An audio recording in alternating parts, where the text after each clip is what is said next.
na. Ha? At ang wife naman, hindi lumalaban dapat. Hindi magugustuhan ng lalaki ang babaeng palaban. Hindi magugustuhan ng lalaki ang babaeng palasagot. Ha? Bawal po yun. Etong problema kapag nabasa kasi natin sa Bible, akala natin suggestion. Akala natin recommendation or proposal. Hindi po yung suggestion or recommendation or proposal. Pag nakita nyo sa Bible, it's a law by the king. When you deal with king, hindi ka subject sa rights mo to speak. You're dealing with the king of kings. Di ba? Saan ba galing demokrasya? Yung karapatan nyo magsalita, karapatan nyo magreklamo. Saan galing yan? It's from the Greek people. You can never find it in the Bible. It's all about a kingdom government. Kaya when you deal with king, wala kang choice. Susunod ka lang. You're not entitled to your opinion. Di mo pwede ikatwiran kay Lord, Lord, ba't ko siya mamahalin? Hindi niya ako nire-respeto. Lord, ba't ko siya i-respeto? Hindi naman niya ako minamahal. Wala kayong mararating, no? Pag ganun ng mindset nyo. Walang gagawa ng obligasyon. Bakit? Kasi naghihintayan kayo. O, i-respeto mo muna ako bago na mahalin. O, mahalin mo muna ako bago na i-respeto. Sa pupunta ang relasyon nyo. And remember the statistics. The first 5 years, unang 5 taon, ang daming gumigib up dyan. Taas. Worldwide. That even Christians are topping the list. No? Kung sino pa yung Kristiyano, kung sino pa yung nakakaintindi ng Bible, siya pa top doon. Sa marital disintegration cases. Bumibigay sa first 5 years. May mga kailangan tayo maintindihan. Ang marriage daw ay tinulat sa salitang gem. Precious stones. Mamahaling bato. Paano ba kinokolekte mamahaling bato? Pinupulot lang yan eh. Di ba? Meron silang detector, gold, silver, or whatever. Pag nakolekta na nila yan, tatanggalin ng dumi. Tubig, alikabok, lupa, etc. Through pressure and heat. And that represents your arguments, your differences as men and wife. Over time, hanggang maalis na yung kanilang mga impurities, nagiging valuable na ang gem, ang stone. So anong application nito sa marriage? Gusto nyo makasurvive? Gusto nyo magkaroon ng orderly life? Aalisin nyo na yung mga maruruming pag-uugali sa ating pagkatao. Tatanggalin nyo na yung mga bisyo. Alam niyo bang bawal na ang bisyo dalhin sa marriage? Alam niyo ba yun? Kaya yung marriage nagfe-fail kapag yung counselor hindi naintindihan ng marriage. At lalong hindi nyo ma-apply yung mga bagay na hindi nyo naintindihan. Di ba? Baka umuo lang kayo ng umuo dahil common knowledge na pag-asawa daw, hindi parang kaning susubo. Totoo naman, walang atrasan. Pero marami pang kailangan maintindihan tungkol sa marriage. Bawal na ang maldita sa marriage. Papayag ka, Patrick, sagot-sagutin ka. Papayag ka? Okay lang. Tingnan natin after 2 years. 3 years, kukumustahin ko kayo ulit. Malditahin mo palagi. Bawal na eh. Because it's about yourself. Ayaw mo magpatalo sa husband mo. Gusto mo ikaw lagi. And sometimes yung educational background, yung experience, lalo na pag matanda ka sa lalaki, ay naku, kawaway lalaki sa'yo. Kaya it's a threat to a marriage kapag may isang feeling superior. Mas mataas pinag-aralan ko sa'yo. Mas marami akong experience sa'yo. Mas matanda ako sa'yo. Kaya lang sila kasi, they look for a matured man. And naging disadvantage minsan because matured yung lalaki, nagiging inferior ang tingin niya sa babae. Which is, they are not your inferior. They are helper. Let's check the Hebrew meaning of helper. Alam mo ba ang meaning ng helper? It's Ezer. Ezer. It's God's name also. Nasabi niya sa mga tao, kapag nangailangan kayo, emergency, call me by Ezer. Ang Diyos ay may different names according to situations. So pag emergency, call me Ezer. Sila yun. God in the flesh. Pag hindi nyo masolve ang inyong problema. Umaapaw ang sperm, sila yun, takbuhan nyo. Nagbusa ka ng budget, sila yun, takbuhan nyo. Kasi nag-iipon ng sarili nilang pera yan, nang hindi nyo alam. Oo. Sarili nilang savings yun. Pero girls, watch out. Huwag maging gastador. Ha? Dahil pag nakikita ng husband nyo, nagtatabi ka ng pera, very wise ka. Hanapin yan one day pag nag-ipit siya. At pag wala ka mapakita, pagbibitangan ka na. May boylet ka, no? May bisyo ka, no? Nagsusugal ka ba? O doon na magsisimula ang argumento. Bakit? Kasi pinitpit pa rin yung bisyo sa marriage. Article 1, Family Code. O kung may lawyer na nakapagsabi sa inyo, itong meaning ng Article 1, marriage is a special contract. Bakit special? Kasi may ordinary. Ano ba yung ordinary contract? Pwede mong i-enforce ang terms and conditions ninyo. Basta wala kayo nalalabag na batas, public policy, customs, or traditions, or whatever. Walang rights na babiolate doon sa terms and conditions na pinasok ninyo sa inyong ordinary contract. Sa special contract na marriage daw, not subject to your stipulations. Ang pinayagan lang na ipasok natin na terms and conditions ay yung prenuptial agreement tungkol sa inyong mga ari-arian. Yun lang. Other than that, wala na kayong pwedeng pagkasunduan. Yung batas na ang masusunod. At ang job description nyo ay nasa Article 68 hanggang 71 ng Family Code. Job description of a husband, of a wife, nandun po. Ha? Kaya hindi pwedeng maging ignorante tayo pag tayo nag-asawa because your ignorance can destroy your marriage. So bawal tayo pasok ang terms and conditions because your terms and conditions satisfies you. At yan yung bisyo mo that satisfies you. Bawal ang alak, babae, sugal, sigarilyo. Bawal lang dali sa marriage. Because you have all the days of your life to enjoy your singleness.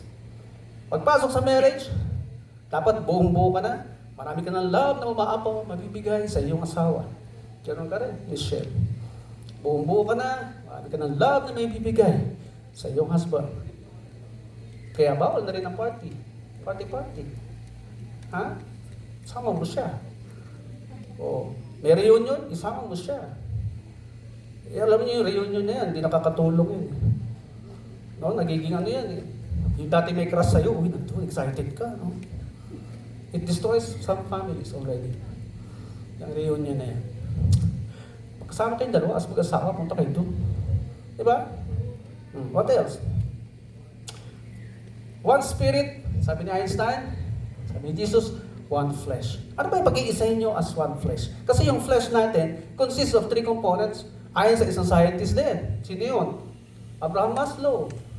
May physiological, may psychological, may spiritual. Yun yung self-actualization na di-describe niya. But it's supposed to be spiritual. Kaya masabi ni Jesus, hindi lang sa tinapay na bubuhay ang tao, kundi sa bawat salitang lumalabas sa bibig ng Diyos.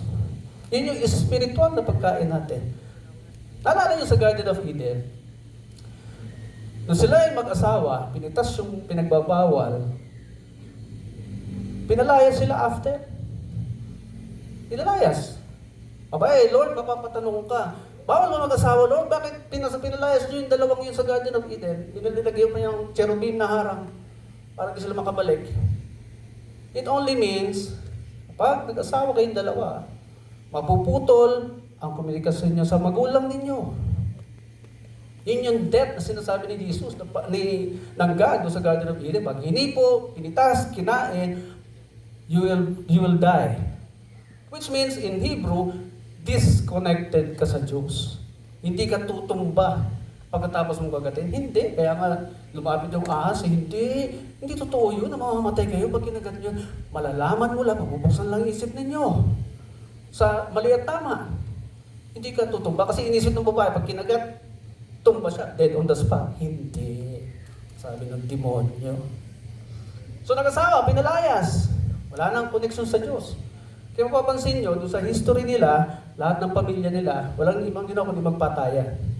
Magmula doon sa magkapatid na si Cain at si Abel. Nawala yung connection sa Diyos eh. Nawala yung spiritual connection. So pag nag-asawa, anong message ng Bible? I-connect, i-reconnect ang sarili sa Diyos. Bakit? Kasi siya yung gumawa ng marriage ninyo. Siya yung gumawa ng produkto na yan. Pareho kayo produkto ng Diyos, di ba? Male and female. And you want to benefit from marriage. Gusto mong gamitin yung produkto niya. You have to connect yourself to God. The same as you.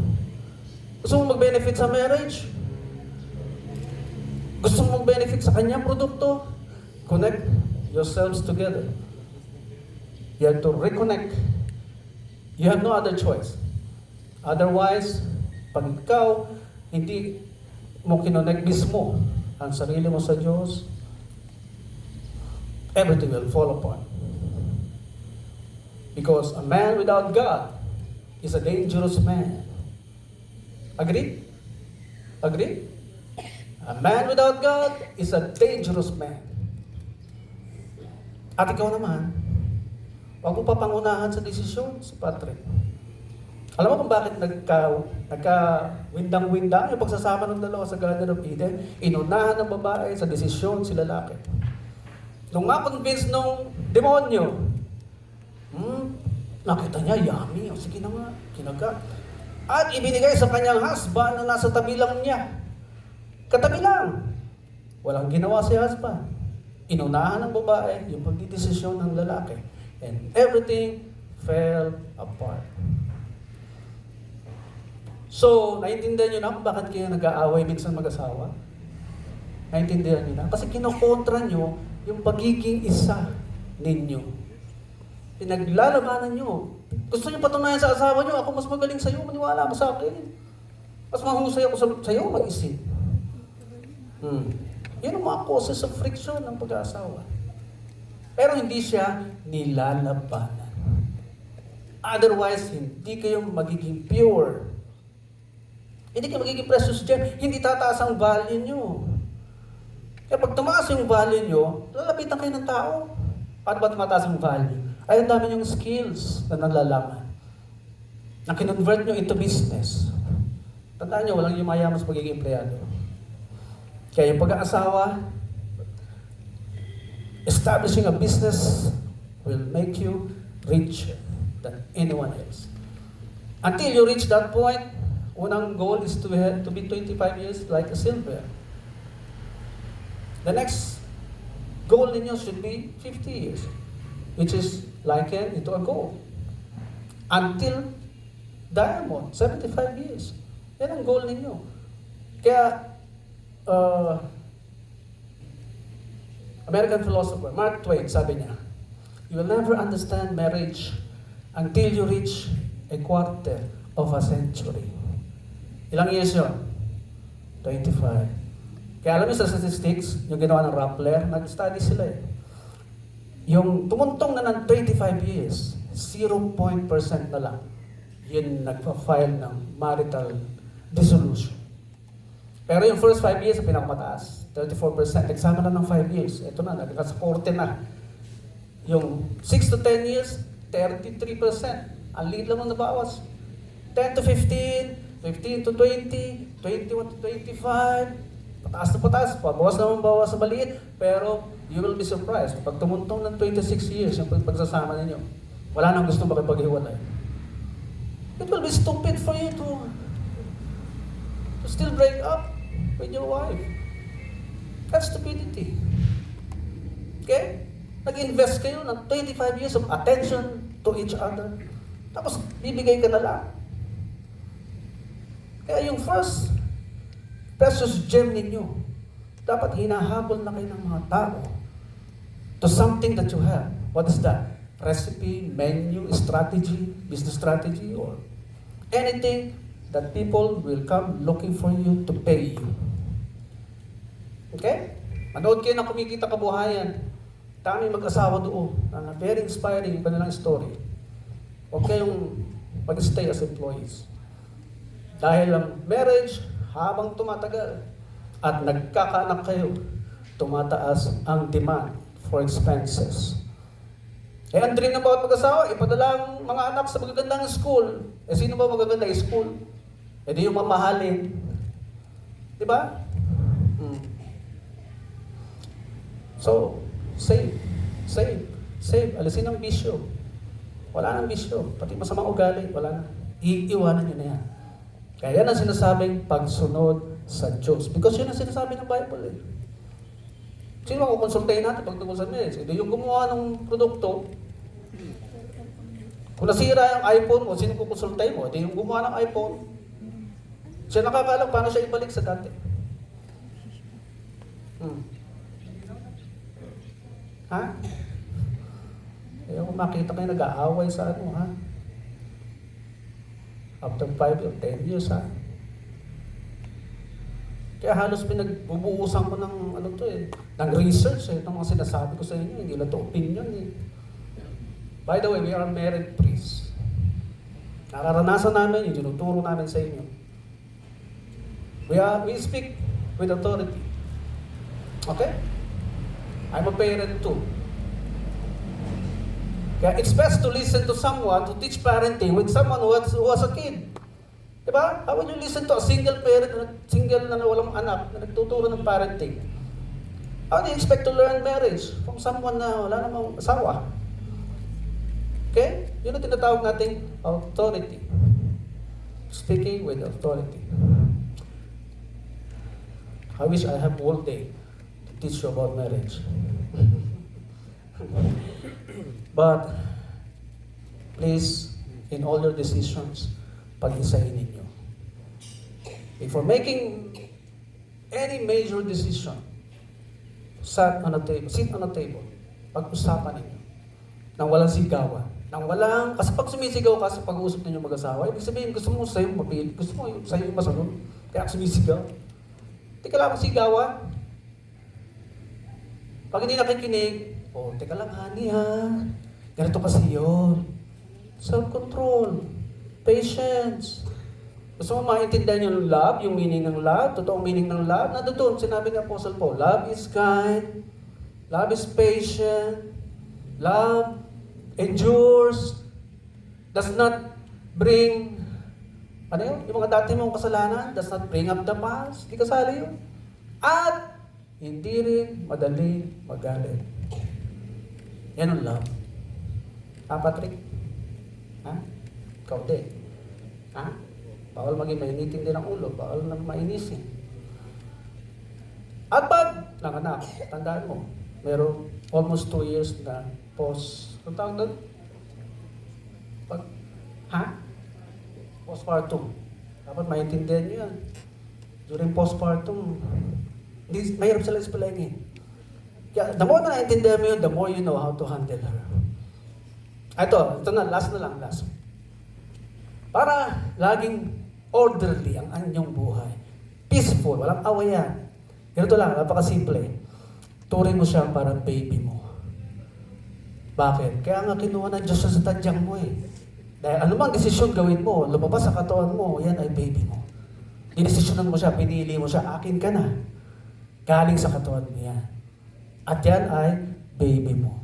At paano siya i-handle? Isipin mo paano natin alagaan ang baby. Bawal paiyakin, bawal gutumin, bawal saktan. Laging inaalalayan, laging pinapamper ng atensyon. Diba? Ang baby? Sabi lagi sa presence mo, sa attention mo. That's how they feel. Genesis 3:19, sabi ng Diyos sa babae, mahihirapan ka sa panganganak. Dadagdagan kong hirap sa panganganak. Pangatlo, your desire will always be to your husband. Pangapat, he will rule over you. Kaya yung equality, nangyari nung chapter 1, single pa lang sila eh. Kaya sa Genesis chapter 2, nung pinitas na at naging mag-asawa na sila, inayos ng Diyos ang organizational setup ninyo. Dahil pag hindi, pwede magpatayan itong dalawang to. Dahil pareho kong binigyan ng authority sa mundo. Kaya sinabihan niya yung babae, he will rule over you. Kapag hindi ka nag-take the lead, she will take the lead. Siya magdidesisyon sa buhay niyo, sa pamilya niyo. Pag hindi ka marunong manindigan, siya magdidesisyon. And you will never like it. Bakit? Kasi yung produkto magmamalfunction. Kasi hindi yun ang design eh. It's the man who should take the lead. With consultation. As a leader, you need to have a heart. Because a leader without a heart is called a dictator. Clear? A leader without a heart is called a dictator. So, lagyan ng puso by hearing her side, hearing her point of view. Ano masasabi mo? And don't forget that they were created to be smart. Kasi helper ng lalaki. Madami nakatagong talento yan. I-maximize nyo lang, husbands. They were created to be your helper, which means God in the flesh for your life. Finally, huling hirit. Meron po kaming foundation. Pala ng Diyos Foundation. Ito po yung sinusuyod namin ang mga mahihirap na lugar para turuan sila mag-seminar, responsible parenting, and success seminar, etc. And aside from that, we give ayuda, mga bigas, delata. So parang water, nanghirap ilahin ng mga yan pag walang kapalit eh. So, it's operating by donation. Sa pag-ikot po na kami basket, we need your help, please, so we can continue this advocacy. Congratulations again, Patrick and Michelle. We will now proceed to the marriage rites. May we request the parents and principal sponsors to stand and act as witnesses of the wedding